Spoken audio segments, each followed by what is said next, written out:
নীলিমা এবং দীপিকা একটি কাজ 6 দিনে করে, দীপিকা ওই কাজটি 7.2 দিনে করলে নীলিমা ওই কাজটি কত দিনে করতে পারে? আচ্ছা দেখো, নীলিমা আর দীপিকা মিলে একটা কাজ করে 6 দিনে, আর শুধু যদি দীপিকা বলি, শুধু দীপিকা কাজ করে 7.2 দিনে। এখান থেকে টোটাল ওয়ার্ক এই দুটোর গুণফলই তোমরা লিখে নাও, 6 × 7.2। তাহলে এর এফিসিয়েন্সি হলো 7.2 আর দীপিকার এফিসিয়েন্সি হলো 6। আচ্ছা, নীলিমা দীপিকার মিলিত এফিসিয়েন্সি 7.2 আর দীপিকার এফিসিয়েন্সি 6। তাহলে যদি দুজনের থেকে আমি শুধু দীপিকার এফিসিয়েন্সিটাকে মাইনাস করি 1.2, এটা কার হয়ে যায়? এটা নীলিমার এফিসিয়েন্সি হয়ে যায়। তাহলে নীলিমার এফিসিয়েন্সি 1.2 আর টোটাল ওয়ার্ক কত বেরিয়েছে? এই যে টোটাল ওয়ার্ক আমার 6 × 7.2।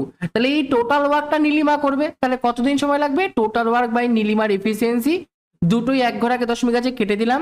6 × 12 = 72, 6 × 6 = 36। তাহলে কি বলেছে নীলিমা, নীলিমার তাহলে কতদিন সময় লাগবে? 36 দিন, মানে 2 নাম্বার অপশনটা সঠিক উত্তর।